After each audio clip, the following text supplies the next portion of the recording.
Aos que estão assistindo agora a essa produção, agradeço a presença e a atenção.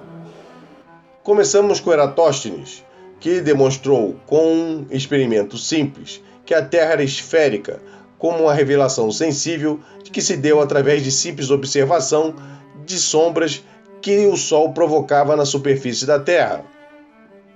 Eratóstenes se envolveu com essas observações 200 anos antes de Jesus Cristo, portanto 2.219 anos atrás. Essas observações estavam incluídas nos assuntos nos quais Eratóstenes se dedicava na Grécia Antiga: matemática, gramática, poesia, geografia e astrologia. Julgo que, por inspiração pessoal e espiritual, Eratóstenes observou que, em Cirene, sua cidade natal, o Sol não formava sombras nos objetos sobre a Terra no equinócio, palavra que vem do latim aegus, igual, e nox, noite, e significa noites iguais, ou o dia do ano em que o Sol está exatamente acima do Equador. Cirene, cidade de Eratóstenes, foi dominada pelos gregos através das ações militares de Alexandre o Grande, atualmente cidade líbia Charrate. A ausência de sombra na cidade de Cirene e a presença de sombra em Alexandria, no Egito, no mesmo dia do ano e na mesma hora, foi observada por um Eratóstenes intrigado. Por que existe sombra em uma cidade e não na outra? Quem na época dele observaria este fato? Então ele mediu a sombra de uma vareta em Alexandria e encontrou o valor de 12 centímetros. A sombra de 12 centímetros possibilitava a obtenção, através da trigonometria e do ângulo de projeção, o ângulo de projeção de 7,8 graus. Faltava para os cálculos a distância entre as duas cidades. Eratóstenes resolveu o problema pagando uma pessoa que medisse a distância em passos e encontrou o valor de 800 quilômetros. A unidade de medida quilômetros não existia em sua época. Ele usou a medida estádio, que não possuía a noção de padronização moderna. Portanto, não se sabe exatamente a medida utilizada por Eratóstenes. Hoje, com os recursos modernos, podemos verificar que a distância entre as duas cidades é de 908 quilômetros, pois não é possível fazer medições com passos em linha reta entre as cidades de Cirene e Alexandria, porque seria necessário que o sujeito que utilizou passos para oferecer a medida entre as duas cidades caminhasse sobre as águas do mar Mediterrâneo. Com todos os erros que julgo honestos de medição, Eratóstenes encontrou uma medida muito aproximada da real, levando em conta uma linha reta entre as duas cidades sobre o mar Mediterrâneo, que hoje sabemos ser de 785 quilômetros. As noções de longitude e latitude também não existiam na Grécia Antiga. Há, portanto, um erro de 2,98 graus de longitude entre as duas cidades, erro que consideramos desprezível para os cálculos em escala humana da circunferência da Terra. A noção de fusos horários também não existia na Grécia Antiga. Por sorte do nosso herói Eratóstenes, nos tempos modernos, as duas cidades desenvolvidas no cálculo da circunferência da Terra estão alinhadas com o fuso horário de Trípoli, na Líbia. Concluímos que os erros e coincidências envolvidos na história do nosso herói Eratóstenes nos forneceu a primeira evidência de que a Terra era esférica. Não esqueçam que as observações e conclusões de Eratóstenes foram realizadas há 2.219 anos atrás. Ele chegou ao resultado que o raio da curvatura da Terra era de 6.366 km e um monte de casas decimais do lado direito da vírgula. O raio médio do planeta Terra, aceito na naturalidade, é de 6.371 km, adaptado para a escala humana, pois as casas decimais à direita da vírgula foram desprezadas. Consideramos raio médio porque a Terra não é uma esfera. Na realidade, a forma correta da Terra é geóide. Nosso planeta tem a forma de uma bola meio murcha. Apesar das imprecisões, coincidências e desconhecimento dos conceitos científicos posteriores à vida de Eratóstenes, o valor encontrado por ele possui uma diferença de 0,08% em relação ao raio terrestre, médio medido pela ciência moderna. Acredito este pequeno erro à inspiração quase ou totalmente mística de Eratóstenes em analisar os dados disponíveis. Impressionante? Claro que sim. Eratóstenes provou que a Terra era esférica, dentro de suas limitações, interpretações e desconhecimento dos dados disponíveis no presente, que adquirimos durante os próximos 22 séculos após a morte de Eratóstenes. As limitações de Eratóstenes diminuem sua descoberta? Na minha opinião, não diminuem. Ele foi um gênio em sua época. As interpretações dos dados realizadas por Eratóstenes são mentirosas? Penso que não, pela simples razão de que ele estava correto dentro da escala humana com pequeno erro real de cálculo. Apesar da genialidade dos gregos antigos em outras descobertas científicas e filosóficas, a cultura que nos deu conhecimento filosófico do mundo antigo quase desapareceu no Ocidente após a queda do Império Romano no ano de 476 depois do nascimento de Cristo. Os árabes na Idade Média conservaram o que podiam em conhecimento antigo, durante a parcela da história em que o Ocidente se encontrava nas trevas da consciência científica. A queda do Império Romano causou uma revolução nos costumes da civilização ocidental, que por pouco essa civilização não foi obrigada a começar do zero sua busca pela excelência cultural. O chamado Renascimento do século XIV, 1000 anos depois da queda do Império Romano, teve seu início nas cidades italianas em que se ocupavam do comércio entre a Europa e o Oriente.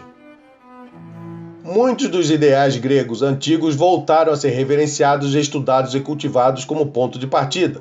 Porém, como continuar a progredir na cultura a partir dos estudos gregos, muitas vezes deteriorados em esparsos e esfacelados fragmentos de manuscritos antigos, meu interesse está no progresso da ciência. O que seria o estudo dos processos ocultos da natureza por parte dos intelectuais do século XIV? Uma mistura de esoterismo, ocultismo, preconceitos, heresias e dogmas religiosos. Uma procura por uma agulha em um quarto escuro. Como distinguir o que era verdade ou o que era ficção ou delírio? Os conceitos de química, física, geode, esoterismo, astronomia, astrologia, ocultismo, misticismo, partículas atômicas, moléculas, alquimia, órbitas e tantos outros não existiam em termos modernos. Somente no século XVI, Johannes Gutenberg inventou a impressão por tipos móveis, popularizando os livros e o consequente acesso à troca de informações que quase todos não tinham. Como realizar os estudos em busca da verdade, como difundir esses conceitos na sociedade, que parâmetros usar? A ciência moderna passou por obscuros caminhos, vaidades, preconceitos, carência de métodos e uma infinidade de problemas e percursos a seguir que, em alguns momentos, a levaram ao descrédito como mentirosa e delirante. Podemos referenciar Eratóstenes por sua descoberta, mas aos olhos da ciência moderna, suas conclusões sugerem ser pura mentira. Tantos foram os erros, os quais hoje podemos apontar, guiadores de suas conclusões, que um cientista moderno as descartaria.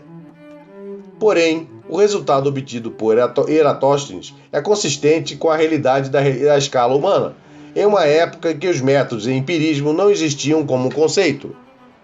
Quase todos os intelectuais que se dedicaram às descobertas científicas dos últimos 6 séculos tiveram problemas de dúvidas, dívidas, saúde, trabalho árduo desperdiçado, incredulidade de suas afirmações, perseguições políticas e religiosas, acusações de faltarem com a verdade e até mesmo problemas de manter a própria sobrevivência, tanto sob o aspecto monetário quanto de condenações à morte ou prisão. Este caminho tortuoso, cheio de obstáculos, nos trouxe a ciência moderna. Ela está errada? Não. Está incompleta? Sim. Nos traz benefícios diretos? Claro. Basta olhar para os nossos smartphones, utilizar a internet para comprar comida ou obter transporte. A maioria dos terráqueos tem ideia da tecnologia científica envolvida em um tomógrafo computadorizado de alta definição. No presente temos um problema, como tantos outros do passado, a resolver. A ciência do muito pequeno não se coaduna com a ciência do muito grande. Os estudos atômicos realizados pelos aceleradores de partículas, invariavelmente muito dispendiosos, procuram estudar o que existe dentro dos átomos. Colisões de altíssima energia entre partículas atômicas se assemelham a jogar um relógio do alto de um prédio e depois tentar examinar os pedaços que sobraram, para descobrir como o relógio funciona. No futuro, nossa tecnologia atual certamente será motivo de críticas das próximas gerações. O átomo possui, em escala atômica, enormes quantidades de vazio. O sistema solar possui um raio de circunferência aproximado de 1 ano-luz, ou 9 trilhões e 500 bilhões de quilômetros. Se o núcleo atômico fosse do tamanho do Sol, a distância entre o núcleo atômico e as órbitas dos campos de elétrons seria, em comparação, 8 vezes maior que o raio de circunferência do sistema solar. A galáxia de Andrômeda está situada a 2 milhões e 600 mil anos-luz da nossa galáxia Via Láctea.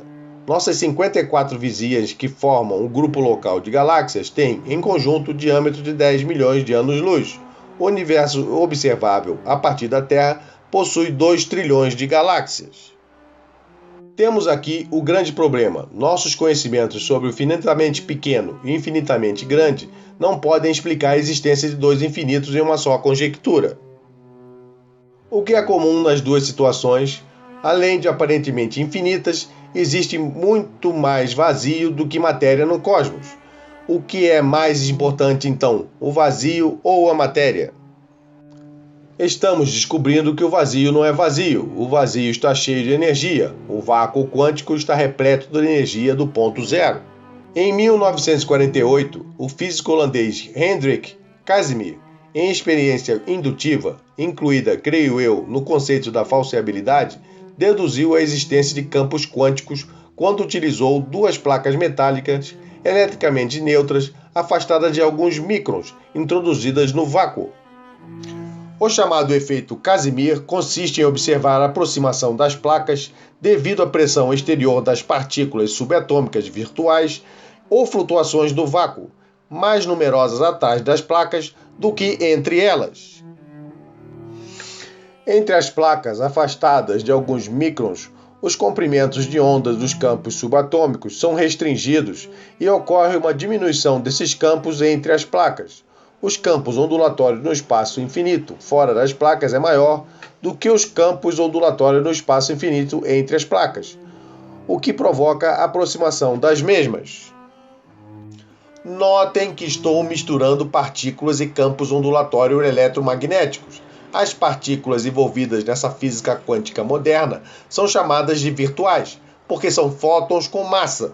Comentei o conceito da falseabilidade porque, em algumas vezes, ocorre o contrário. As placas de Casimir se afastam, de qualquer maneira se movem, provando que existe energia no vazio.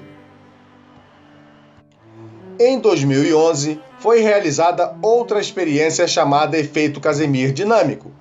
Físicos suecos conseguiram substituir as placas originais do experimento de 1948 por campos elétricos que se moviam a 1/4 da velocidade da luz.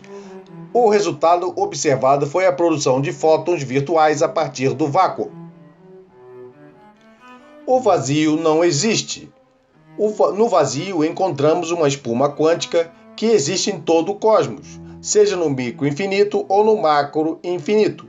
Essa espuma quântica produz matéria devido à flutuação dos campos quânticos. A atual teoria de início do universo, o Big Bang, foi formulada em observação de que todas as galáxias estavam se afastando. Não vou entrar aqui na explicação ou estudo do Big Bang, senão esse trabalho começaria a ficar infinito. Esta teoria tem como objeções concretas o que existia antes do Big Bang, o que criou o cosmos e onde ou em que o cosmos se expande. O espaço-tempo não pode ser infinito, devido à segunda lei da termodinâmica, onde S é a entropia e T é o tempo.